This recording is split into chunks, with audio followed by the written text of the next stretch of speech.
Merci Frédéric d'avoir accepté notre invitation dans la série documentaire Être humain. Merci de ton accueil.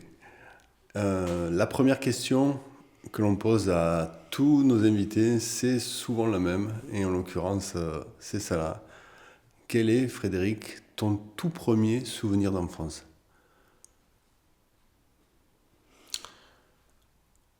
Alors bonjour, mon tout premier souvenir d'enfance, je crois que je devais avoir 3 ans et demi, et j'avais eu comme maladie la coqueluche, et comment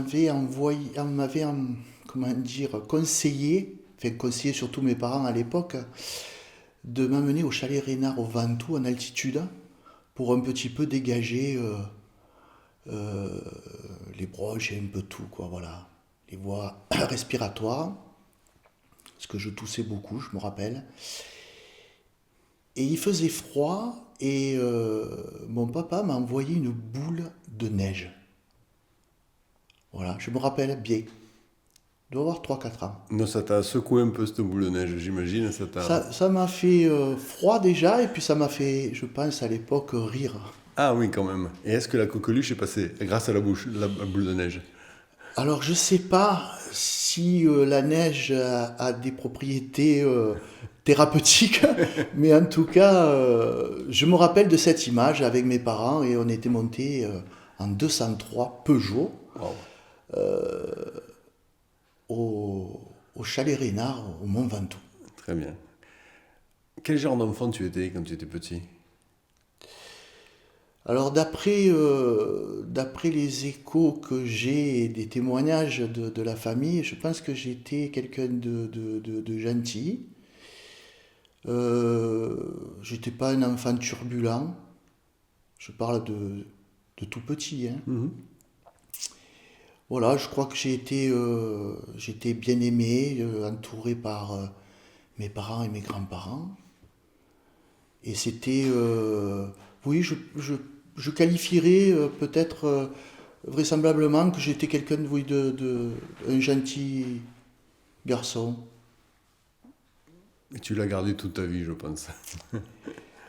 Ça, je sais pas, c'est C'est très difficile de parler de c'est soi difficile, hein? Oui, c'est difficile. en fonction de son évolution. Oui, bien sûr, Le caractère évolue, mais je pense que dans les fondamentaux, oui, je pense que je suis quelqu'un de gentil. Ouais. j'en suis sûr.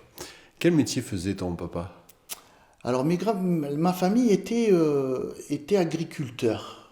Ici, c'était des petits paysans. Je préfère D'accord. le mot paysan parce que d'abord, il me plaît, et puis la paysannerie, voilà, c'était des petits agriculteurs ici à l'île sur la Sorgue. Ils cultivaient des asperges, il y avait des fruitiers, pêche, prunier. Ils cultivaient également il y avait les carottes, les pommes de terre. Donc c'était vraiment la culture maraîchère. Mhm.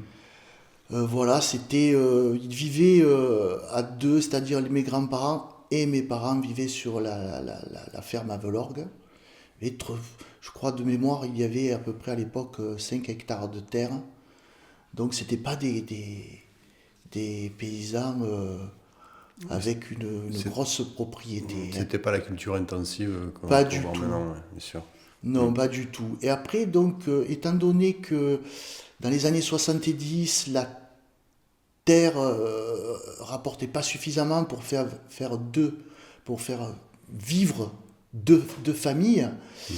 eh bien, mes parents ont quitté l'agriculture. Ma maman s'est orientée secrétaire de mairie dans un petit village à Somman de Vaucluse. Mon papa a travaillé comme comptable dans une concession Citroën à Cavaillon. Et ensuite, lui, sa vie a évolué. Il a été, comment dire, démarcheur du journal La Terre, hein, le journal des paysans, qui existe toujours. Et après, il a fait une carrière beaucoup plus engagée politiquement en tant que trésorier fédéral du Parti communiste français. Ah, très bien, super. Quel rapport avais-tu avec tes parents? Ils t'ont enseigné quelles valeurs? Alors, Les valeurs, elles ont, je pense, été évolutives en fonction de l'âge. Alors petit, par exemple. Petit, tout petit, bah, c'est les choses basiques, c'est dire bonjour, au revoir, merci, essayer de se tenir correctement. Voilà, donc ben, prendre la parole aussi quand ben, on te la donne. Par exemple, à table, eh bien, on écoutait, et puis si on nous posait une question, on répondait bien entendu. On avait le droit de s'exprimer, certes, mais quand c'était les adultes qui discutaient entre eux, eh bien, on écoutait. Donc l'écoute, ça c'est sûr, l'écoute, la politesse, respecter les gens et les objets. Et puis après, en grandissant, ça a été plus des valeurs qui se rapprocheront plus vers le respect des autres, respect des différences, respect des cultures, mais également être honnête.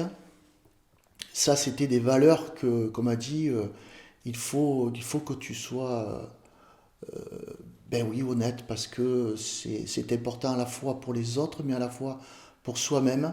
Alors, toutes ces valeurs de respect, d'honnêteté, malgré tout, c'est quand même difficile ben, de les maintenir à un très très haut niveau. Est-ce que où ça commence l'honnêteté, où ça s'arrête, le respect aussi, c'est un vaste sujet philosophique là aussi. Si on en a conscience, c'est déjà beaucoup. Oui, mais je pense que c'est surtout respecter, respecter l'autre, quoi. Voilà, c'était Est-ce que ça tu penses surtout. qu'il faut d'abord se respecter soi-même pour être en phase avec le respect de l'autre? Je, je, c'est vice-versa. Je pense qu'on peut se respecter soi-même et ça nous amène à respecter les autres, mais en respectant les autres, on se respecte aussi soi-même. Je crois que ça va dans les deux sens. Mhm. Oui, je pense que ça va dans les deux sens. Mais c'est ça, c'est ces valeurs-là de, de, de vraiment respecter la différence. Voilà. Il y a des gens qui sont différents, différents de nous. Eh bien, il faut respecter cette différence-là. Oui, respecter la différence, c'est faire preuve d'une certaine forme de curiosité, d'un éveil, et c'est enrichissant. Oui, ça fait, oui, je suis assez d'accord avec ça, mais ça fait partie aussi de l'éducation que j'ai reçue à l'époque, c'est-à-dire qu'on va vers les autres, on est dans l'échange, dans le partage. Et ça favorise aussi la construction d'un enfant, un enfant à qui on permet de s'ouvrir à l'autre, de, de, de, de favoriser aussi la rencontre aux autres, ce qui pour un enfant de l'âge de 8, 9, 10 ans jusqu'à l'adolescence est quelque chose qui peut être très enrichissant pour lui et qui va favoriser et qui a favorisé euh, peut-être une forme d'ouverture d'esprit, Mhm. mais également aussi mon épanouissement. J'ai été profondément aimé, j'ai aimé profondément mes parents. Il reste encore ma maman qui est vivante, mais je crois que je vivais dans ce petit village à Saumon de Vaucluse où enfant j'ai été confronté, enfin pas confronté, mais j'ai été amené à rencontrer énormément de personnes dans ce petit village où on était une soixantaine d'habitants. C'était presque une famille quelque part. Exactement, mais qui venaient de tout horizon. Mhm. Il pouvait y avoir des peintres, des sculpteurs, il pouvait y avoir des écrivains, et des ouvriers agricoles, des retraités qui venaient de métiers différents. Et tout cet aspect hétéroclite comment dire, oui, c'était riche et je crois que d'avoir été et qu'on m'ait permis aussi d'aller voir les uns et les autres, ça m'a enrichi, ça m'a fait voyager en restant sur place dans le village, mais également ça stimulait mon imaginaire Et ça m'a permis de comprendre beaucoup de choses, quoi. Et je crois que aujourd'hui, je suis pleinement satisfait de cet héritage de l'époque. Parce que je pense que c'est un héritage que j'ai eu, qu'on m'a transmis, on m'a permis d'être ce que je suis aujourd'hui, je crois, au travers de toutes ces rencontres. Très bien. Est-ce que quand tu étais petit dans ce village de Soman, tu as fait une bonne petite bêtise, un truc, tu sais, que les gamins font toujours? Oui, tu en as fait beaucoup. Ah, j'en veux une, je veux la meilleure. Oh, la meilleure, il y en a eu... Ah, tu peux toutes les faire si tu veux, on a le non, temps. Mais une bien, quoi, une qui t'a vraiment marqué. une qui m'a marqué, au village, il y a toujours par ailleurs un clocher. Les clochers à l'ancienne avec un câble qui était relié à un système de trucs qui faisait tourner les aiguilles de l'horloge. Et puis, bien entendu, ça sonnait toutes les heures. Puis, toutes les heures, si c'était 2 heures, ça sonnait 2 coups. Si c'était 10 heures, ça sonnait 10 coups. Et nous, j'étais monté sur la toiture pour attacher un câble pour détourner un petit peu l'horloge. Et je l'avais attaché à la rampe qui montait au clocher du village. Et en plein conseil municipal, le clocher n'a cessé de sonner, ça sonnait 20, 30, 40, 50 coups. Et ça avait été assez drôle parce que le cantonnier du village, il s'appelait Gaston, qui gérait ce clocher. C'est lui qui remontait, comme on peut dire, la pendule. Il mettait les pendules à l'heure, oui. Voilà. Eh bien, j'avais fait ça avec un copain et il est allé le sermonner en lui disant Bruno, toi qui es beaucoup plus âgé que Frédéric, quand même, tu exagères de faire ce genre de choses-là. Et j'avais été épargné et Bruno n'avait que 6 mois de plus, quoi. Ouais. Donc, mais c'était des amusements, quoi, c'était des jeux, quoi, voilà, on faisait, à cette époque-là, on faisait des blagues aux uns et aux autres. Mhm. Donc, Et à l'école, ça se passait comment? à l'école, je crois que j'ai été un élève moyen, je faisais pas plus, pas moins. À l'école primaire, parce que j'étais du CP jusqu'au CM1, j'étais à l'école de Velorgue, là, pas très loin de là où nous sommes actuellement. Eh bien, j'étais tranquille. Puis, à cette époque-là, il y avait déjà des classements à mon sens, je trouve aujourd'hui absurdes, parce que je pense que l'éducation ou l'école ne doit pas être un lieu de compétition, mais plutôt un lieu où on partage, on apprend, on échange. Et là, déjà, on notait certes les élèves, mais aussi on faisait des classifications, premier, deuxième, troisième, en fonction des résultats. Et moi, j'étais bon dernier. Et je me suis pris rapidement un coup de pied au cul par mon père. Et le trimestre d'après, j'étais deuxième. Ah ben voilà, tu vois, comme quoi. Comme quoi, parfois, un coup de pied au cul, bon, ça peut faire pas trop de mal. Ça peut réveiller, oui. Voilà. Ça peut réveiller. Mais j'étais un élève moyen. J'étais surtout... et ce que je reproche un peu maintenant à l'éducation, c'est qu'on veut...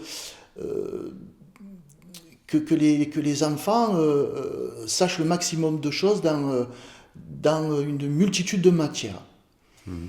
Et moi, je serais plutôt favorable, mais c'est que mes sentiments personnels, et bien que les enfants puissent, bien certes, apprendre à lire et à écrire, c'est les fondamentaux, ce sont les bases pour un enfant et puis plus tard pour un adulte, au niveau de l'apprentissage. Ça serait aussi qu'ils puissent s'épanouir dans les matières où ils excellent. S'il y a des enfants qui sont plutôt manuels ou qui sont plutôt qui aiment l'histoire ou la géographie, et bien qu'on puisse un peu à la carte, quoi, leur permettre. Alors bien sûr qu'il y a les matières fondamentales, mais après il y a aussi d'autres matières. Pourquoi apprendre la technologie si c'est quelque chose qui vous déplaît et que vous êtes plutôt plus sensible à l'histoire, la géographie ou les langues, quoi, voilà. Au niveau de l'orientation, c'est vrai qu'il y a pas d'études spécifiques de profil, en fait. On a l'impression qu'on met un peu tout le monde dans le même moule et Exactement. qu'on ne regarde pas avec C'est attention, formaté, ouais. attention les Ouais. qualités de tel ou tel enfant pour les mettre en valeur et les accompagner, les guider. Hein, Ouais. vers... Je me rappelle, moi j'avais mon oncle qui était instituteur et qui pratiquait la méthode Freinet, qui a été décriée, mais qui restait quand même, je trouve, quelque chose d'intéressant. Moi qui n'y suis pas, qui n'ai jamais été un matheux, comme l'on dit, par exemple, dans son enseignement, eh bien, si on travaillait par exemple le volume d'un cube, eh bien, on le travaillait sur la théorie et après le mettait en pratique en le fabriquant avec des outils de menuisier, quoi. Et ça donnait du sens aux choses. Tout C'est-à-dire, à c'était fait, pas ouais. quelque chose d'abstrait, Mhm. c'était quelque chose qui parle. Surtout quand on est tout petit et qu'on est en train de se construire. Et c'est fondamental ce que tu dis, tu vois, parce que rester dans l'abstrait, c'est une chose, mais arriver à concrétiser par ces systèmes de pensée manuellement, à Oui, développer des facultés kinesthésiques, c'est fondamental. Et surtout, après, on a la satisfaction du travail ou du devoir accompli, parce qu'on a vraiment quelque chose dans la main, et ça, c'est très valorisant. ben, il y a à la fois l'intelligence intellectuelle, quoi, mais il y a aussi l'intelligence des mains. Et je crois qu'il faut arriver à un moment donné à lier les Tout deux à fait, oui. et ne pas discriminer plutôt l'une que l'autre. Pourquoi? Parce qu'elles sont complémentaires.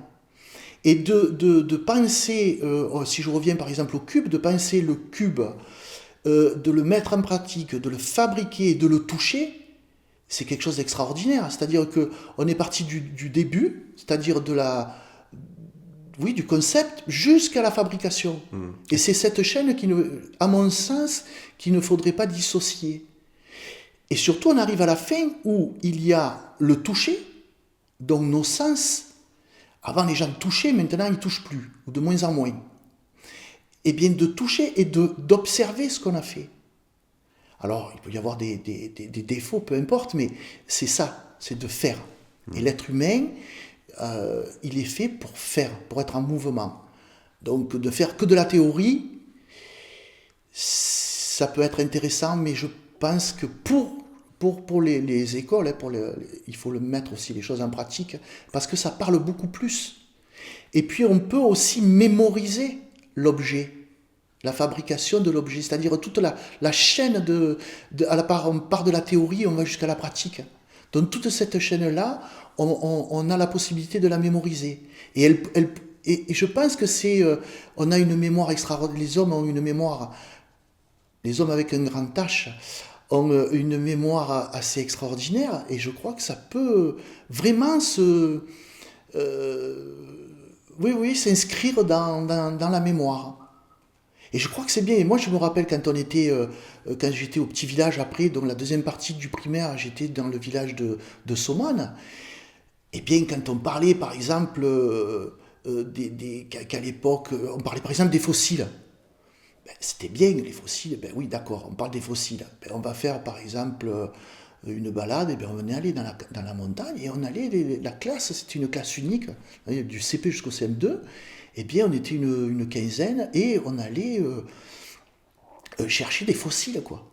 Parce qu'on avait fait toute une étude sur les fossiles, eh bien, on allait essayer de se rendre compte de ce qu'était le fossile. On va me dire, ouais, tu étais privilégié parce que tu parlais des fossiles, mais ton école était dans un village au cœur de la montagne. Mais après, c'est pareil, je veux dire, les jeunes qui sont, si on parle de musées, dans les grandes villes, il y a des musées, si on parle par exemple de l'histoire des musées, ou qu'est-ce qu'il y a ou sur un peintre, eh bien, il y a les élèves qui vivent dans les villes sont beaucoup plus privilégiés pour aller voir des peintures de peintres comme, si on parle de notre capitale comme Paris, mais dans plein d'autres villes, il y a aussi des musées, pour aller avec leurs enseignants visiter les musées quand ils ont travaillé sur une œuvre ou sur un peintre ou sur toute autre chose. que nous, dans mon village, il n'y avait pas. Donc je pense que c'est plutôt quelque chose de général où on part de la théorie et on va à la pratique. Et ça peut s'adapter peu importe de là où on vit. Je pense que là aussi, c'est une volonté peut-être politique par rapport à l'éducation que l'on peut et que l'on veut transmettre aux futures générations. Tu aurais aimé faire quel métier quand tu étais petit, vers les 10 ans, par là? Dans l'âge de raison, on va dire. Dans l'âge de raison, vraiment, honnêtement, je sais pas. Parce que je suis quelque chose qui fait travailler à la fois peut-être la réflexion et ce que je venais de dire précédemment, et aussi les mains. J'aime bien joindre les deux choses. Menuisier, ça m'aurait plu. Vous voyez, menuisier, ça m'aurait plu parce que il y a l'odeur du bois. Je trouve que ça sent bon, le bois. Et puis ça, on a vraiment le lien avec la nature, quoi. Hein, l'homme et la nature. Le bois fait partie de la nature comme nous-mêmes. Après adolescent, j'aurais aimé être cuisinier aussi, parce que j'aime aussi ça. Je pense que je suis quelqu'un de tactile. Non, je pense pas, je suis sûr que je suis quelqu'un de tactile, et que j'aime toucher les choses, j'aime sentir, donc j'ai vraiment... besoin de contact. J'ai besoin du contact, ouais. Je n'existe que par le contact, par ailleurs. Et oui. Alors, ça avait deux côtés, le côté de devenir peut-être cuisinier ou quelque chose comme ça. C'était intéressant parce que déjà, j'aimais observer mes grands-mères qui cuisinaient. Parfois, elles me faisaient participer. Ah, je vais faire un pot-au-feu, aide-moi à trier les carottes, à peler les pommes de terre. Et ça te plaisait, ça? Ce genre de choses-là, oui, parce que là encore, je touchais.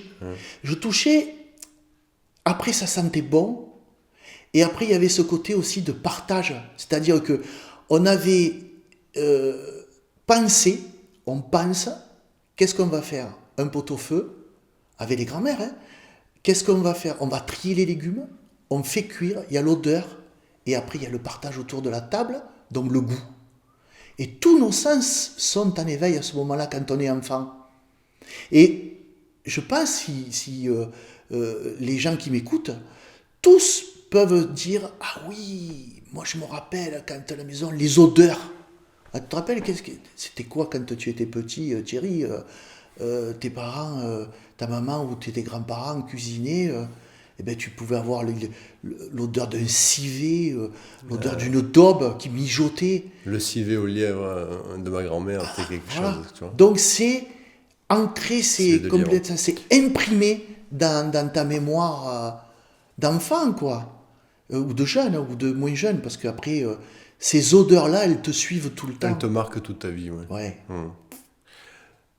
Tu es dans ce village de Somain, tu finis tes études primaires. Après, tu vas au lycée? Je vais au collège Jean-Bouin à l'Isle-sur-la-Sorgue, puis après au lycée Benoît. Et là c'est des études... Je reste un élève moyen.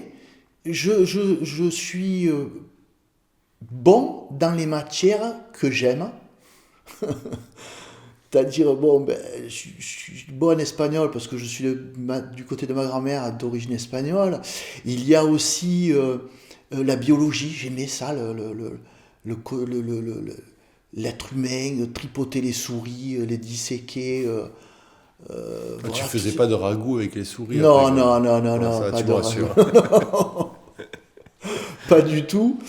Mais j'étais, voilà, je me rappelle d'être dans ces...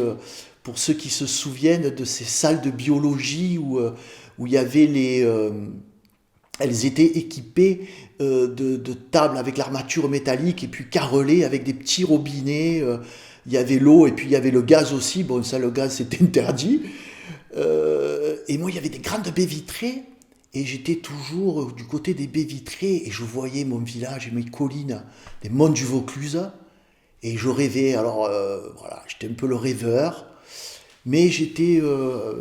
en biologie, ça m'intéressait. Ça te plaisait, ça? Ouais, la biologie, la technologie, voilà, le français, l'histoire. Voilà, ces matières-là, ça me plaisait bien, ouais. Et quel passe-temps tu avais quand tu étais petit? Tu avais des hobbies, enfin, je sais pas, tu aimais jouer au sport ou tu pouvais plutôt Alors j'ai joué peindre? un petit peu au rugby, Ah, en association sportive universitaire. mais alors? Ah, j'aimais ça, ouais, ouais, j'aime toujours d'ailleurs, c'est le sport que je préfère. Voilà, j'aurais aimé jouer, mais bon, plus dans les clubs, mais j'étais loin quand même des clubs. J'étais dans un petit village qui était bon, il fallait que les parents me véhiculent, c'était compliqué. Je pense que j'aurais aimé, j'ai un regret, ça aurait été d'apprendre un instrument de musique. Plus tard, j'ai incité mes deux filles à le faire parce que j'ai vraiment, mais je suis certain que c'est un langage universel, la musique, et qu'on peut se trouver dans n'importe quel pays au monde si on joue d'un instrument ou qu'on chante, parce que la voix humaine est un bel instrument, eh bien on peut dialoguer, même s'il y a la barrière de la langue. Voilà. Et moi, ce que j'aimais ado, moi c'était aller de crapahuter dans la montagne et de balader de borgne en borgne. Vous savez, pour ceux qui ne savent pas ce que sont les Oui, borgnes, explique-le parce que ce sont ça se trouve, il y a des Parisiens qui nous écoutent. les borgnes, ce sont des petites, ce sont des petites maisons, hein, c'est des cabanes en pierre sèche qui sont fabriquées en encorbellement, c'est-à-dire des croisements de pierre comme ça, avec au sommet ce qu'on appelle une lose, une grosse pierre plate qui maintient tout l'édifice. Généralement, ils sont fabriqués sur de la roche qui servent de fondation, et c'était les cabanes des bergers, quoi. Voilà, Dans lesquels ils venaient s'abriter. des sabrités, voilà, c'est un peu. Après, un peu plus grand, il y avait des bergeries qui étaient faites un peu de la même façon. Hmm. Donc j'aimais, oui, aller dans la montagne, découvrir, sentir les odeurs, et également découvrir avec les anciens, voilà, ce qui est un piège à renard, ce qui est observer des papillons, regarder les salamandres, voilà, la nature, l'environnement. Et c'était superbe parce que quand vous vous promenez dans la nature comme ça, eh bien, à chaque coin, vous découvrez quelque chose de nouveau. C'est jamais pareil, c'est toujours en mouvement. La nature est en mouvement, et nous, les êtres humains, eh bien, on se meut au cœur de cette nature. Et là aussi, c'est pareil, c'est l'éveil, l'odeur du pain, des pains, des senteurs comme par exemple les genêts quand ils sont en fleurs, le thym. Voilà, ça fait très provençal tout ça, mais on le retrouve en Haute-Loire, des odeurs différentes, les odeurs de mélèze, etc. Eh bien, c'est ça. Je crois que ma construction d'enfant au milieu de cette famille de paysans, eh bien, ça a été les odeurs, ça a été toucher, ça a été cueillir le grain de raisin doré par le soleil que je grappillais comme ça. On dit rapuguer en provençal, hein, c'est prendre les petits restants qui restent que les vendangeurs oublient, et de les croquer à pleines dents, c'est ces saveurs, et que je retrouve, et encore aujourd'hui, en ayant perdu la vue, eh bien, je continue comment dire, à utiliser le toucher, l'odeur, l'ouïe. Voilà, je pense que ça me ressemble. Oui, oui. Ouais.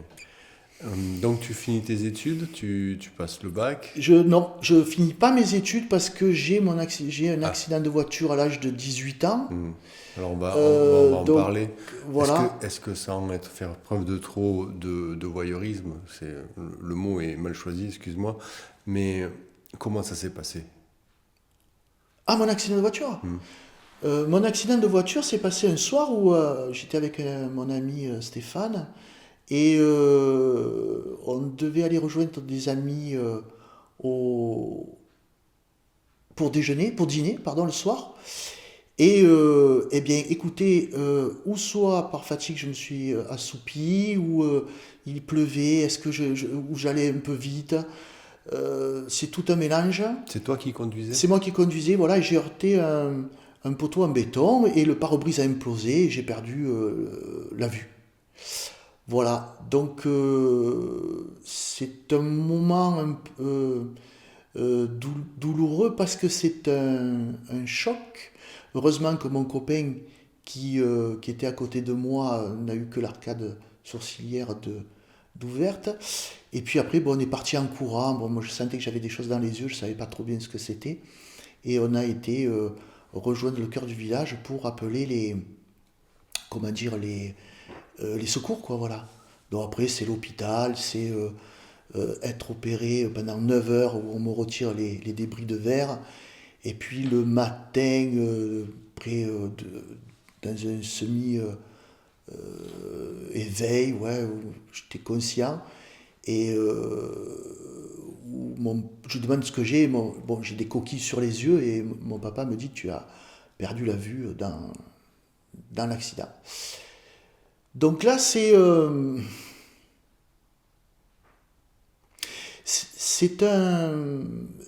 choc. On ne pense pas, parce que les mots sont durs quand même. Hein. Je pense qu'à ce moment-là, mon papa n'a pas mis les formes.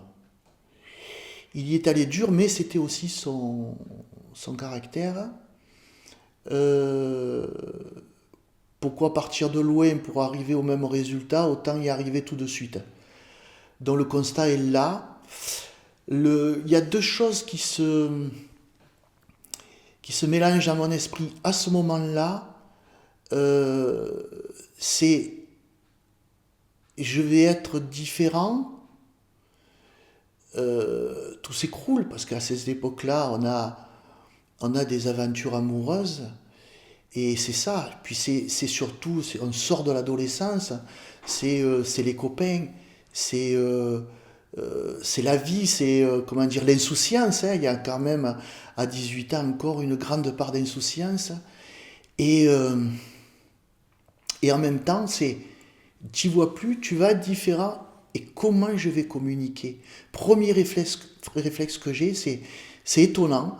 Je demande une feuille et un stylo pour pouvoir écrire. Est-ce que je vais être en capacité d'écrire encore? Et écrire, c'est quoi? Écrire, c'est communiquer, c'est envoyer une carte postale, une lettre à son amoureuse. C'est ça à l'époque, vous voyez? C'est écrire aux gens qu'on aime. Donc je vais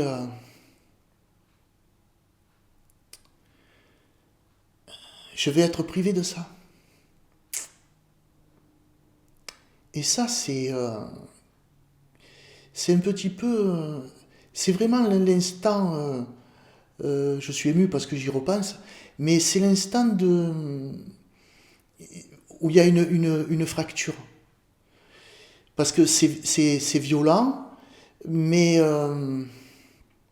après, ce qui fait qu'on se ressaisit, c'est l'entourage, quoi. Je crois et je crois en cette... c'est même pas une valeur, c'est quelque chose qui est... à qui on ne peut pas le mesurer. Une sorte On, de on peut, force universelle quelque part. je veux parler de l'amour. Oui. Et l'amour, ça a pas de... c'est pas quantifiable. On le mesure pas. C'est plus que des sentiments. C'est quelque chose d'impalpable. Et j'ai été entouré de tout ça. De mes amis, quoi, qui m'ont pas abandonné. Vous voyez?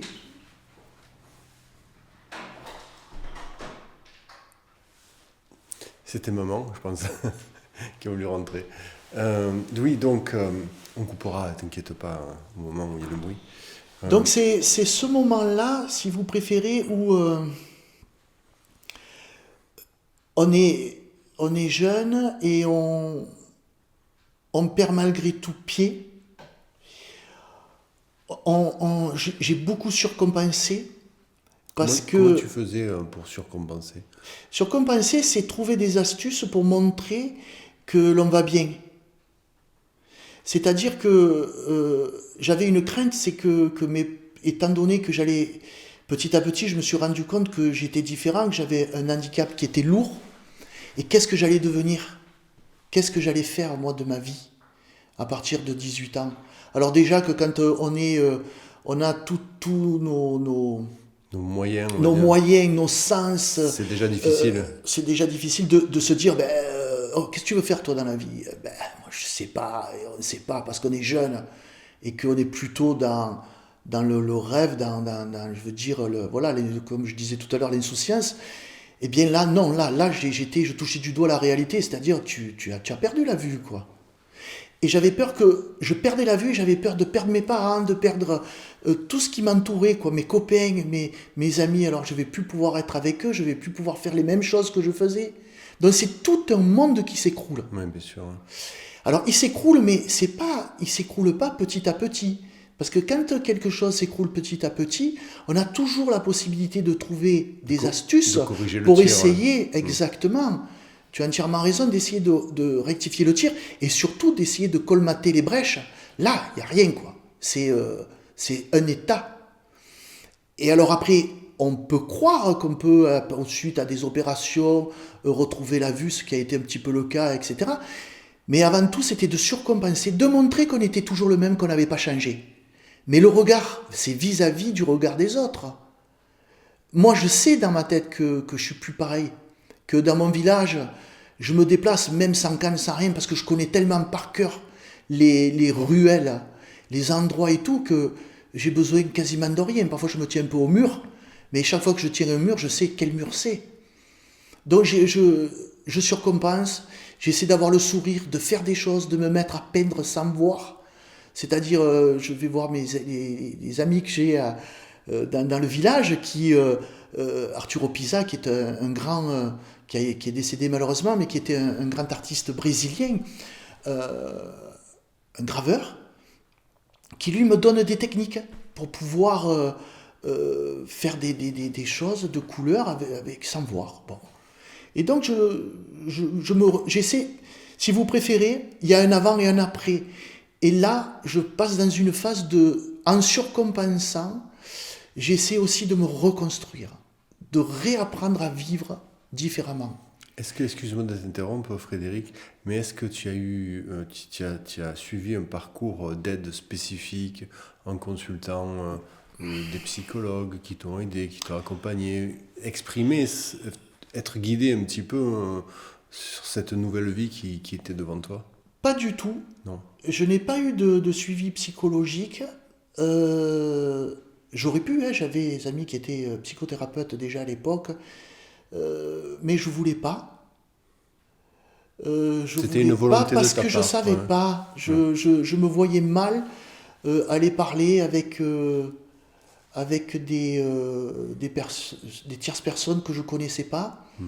Et je me suis surtout confié aux gens que j'aimais, quoi, à mes copains, quoi. C'était eux ma soupape. C'était eux qui m'ont pas lâché et qui m'ont permis de continuer finalement à être ce que je suis. Ils m'ont pris un peu en charge, quoi. Quand j'étais au fond du trou, j'allais passer une semaine chez l'un, chez l'autre, voilà. J'ai été vraiment entouré par ces gens-là. Et je crois que c'est l'amour qui m'a vraiment aidé, quoi. Je crois beaucoup en ça, oui. Aimer et être aimé. C'est... C'est fondamental. Ouais. Je persiste encore aujourd'hui à croire, à aimer, à être aimé, et j'essaie de le pratiquer au quotidien. Mais j'ai pas été aidé psychologiquement. J'ai été aidé, et parfois je le suis encore, beaucoup plus tard. D'accord. Psychiatre, ça a été médicalisé. J'étais médicalisé, donné un traitement, donc c'était pas le top, parce qu'on peut se réfugier dans ce genre de médicaments, Ouais, il y a de une choses comme ça. forme d'addiction après qui se crée peut-être. Oui, on peut décompenser aussi, je l'ai eu des moments, oui, c'est difficile, mais j'ai vite abandonné. Effectivement, j'aurais pu être suivi, peut-être que ça m'aurait été utile à l'époque. Oh, si tu l'as pas senti, tu as sans doute fait le Je meilleur l'ai choix. pas senti, je l'ai pas senti, mais je crois que c'était plutôt, voilà, j'avais la crainte d'aller voir une tierce personne sans connaître, dire ce que j'avais au plus profond de moi, et puis peut-être qu'aussi à un moment donné, j'avais pas envie de parler, quoi. Mhm. J'avais envie plutôt de fuir Mhm. euh, cet état de fait pour pouvoir faire des choses pour justement l'oublier. Je crois que même à ce moment-là, après l'accident, on a aussi des moments de dire ah, j'aimerais mourir, quoi, ne plus être là parce que pour moi c'est fini, quoi. Je serai plus comme avant. Oui, on pense à ce genre de choses-là, je le reconnais. Euh, mais ce qui m'a aidé, je crois, c'est de faire le maximum de choses tout le temps, d'être actif, actif, actif, pour, pour ne pas penser à cet handicap. Mhm. Certains, j'entends certains qui disent oui, ben, j'ai un handicap, mais j'ai fait le deuil. Moi, je fais pas le deuil. Je fais pas le deuil d'avoir perdu la vision parce que parce qu'on ne peut pas faire le deuil de quelque chose qui te manque, quoi. Tu vois, et puis voir, qu'est-ce que c'est chouette, quoi. De voir l'expression dans un regard, de voir un sourire d'enfant, de voir la beauté d'une femme, de voir la beauté d'un paysage, euh, de voir le sourire d'un homme, peu importe, mais la beauté des choses, l'immensité du ciel, les constellations d'étoiles, euh, l'univers, l'immensité des océans et des mers. Est-ce que justement, Frédéric, excuse-moi de t'interrompre, mais aujourd'hui, quand tu es devant des paysages, des choses que tu ressens comme pouvant être belles, est-ce que tu fais appel à tes souvenirs pour essayer de les juxtaposer l'un avec l'autre? Je fais appel aux souvenirs parce que je sais ce que c'est que les couleurs qui peut y avoir, par exemple à l'automne en campagne, les couleurs qui partent des feuilles jaunes au pourpre, aux orangés, etc. Les tapis de feuilles quand les arbres ont perdu leurs feuilles, tout ça oui, mais ça manque, quoi. Ça manque. On Tu remplace m'étonnes. pas, on ne peut pas remplacer, je crois, l'image, la beauté des choses quand on l'a connue, Hmm. par des souvenirs. C'est parce que les paysages sont jamais les mêmes. Hmm. Donc il y a des images figées. Par exemple, je parle très souvent aux gens qui étaient à l'époque. Moi, dans ma mémoire, ben, ils ont 20 ans, quoi. Leur image s'est arrêtée quand ils avaient 20 ans. Donc ils sont contents parce qu'avec moi, ils n'ont pas vieilli. Ah ben tu vois, c'est très bien. Donc quelque part, pour certains, ça peut avoir un avantage que je n'y vois pas. On devrait fermer les yeux au moins 2 3 heures par jour, on serait plus jeune peut-être Mais c'est tous. très intéressant Ah oui, bien sûr, ouais. parce que le côté, on le voit sur les vêtements, on le voit sur la mode, on le voit tout ça. Moi, pour moi, ça n'existe plus tout ça. Mais tu C'est-à-dire sais, que moi, je ouais. vois tout le monde de la même façon. Hmm. Ce que je prends chez l'autre, ce n'est plus ni moins que sa voix, ses mots. Et au travers des mots, ben, on ressent les sentiments, on ressent les idées, on ressent tout ça. C'est du pur, quoi. Il n'y a pas le côté expression, gestuelle, comportement. Est-ce que la personne est en train de sourire en me parlant ou pas? Non, moi, quand quelqu'un s'adresse à moi, j'essaie de ressentir des choses qui viennent des tripes ou du cœur. Et justement, est-ce que ça a vraiment développé ce sens de l'intuition? Je te donne un exemple.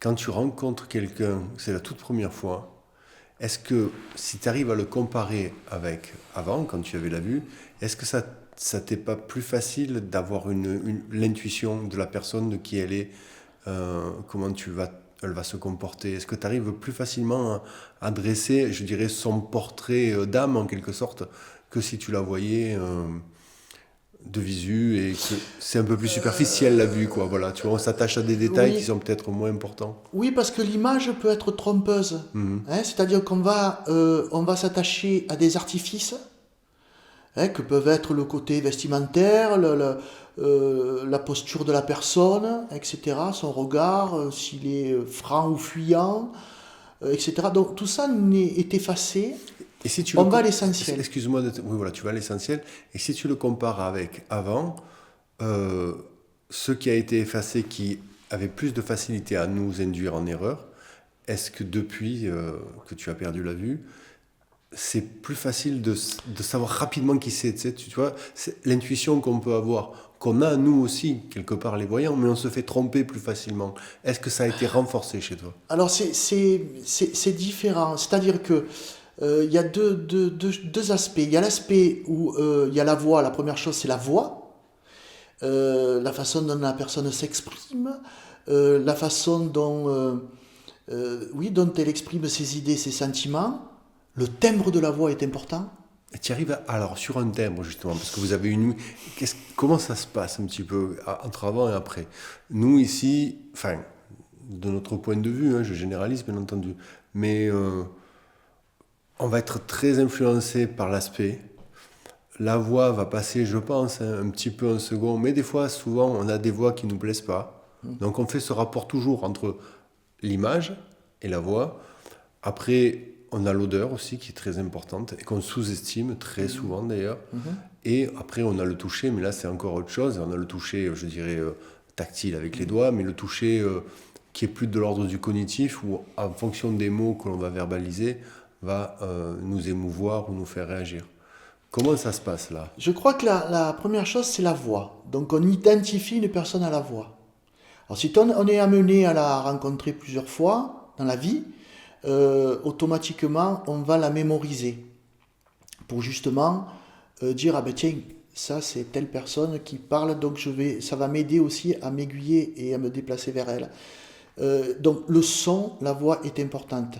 Au niveau de la personne et de ses sentiments, bien entendu que les variations du timbre de voix en fonction des mots exprimés, on peut ressentir si la personne c'est une personne qui peut avoir soit du caractère, soit une personne qui est douce, une personne qui peut être énergique, dont la voix laisse transparaître aussi pas mal d'éléments qui nous permettent de nous faire une idée.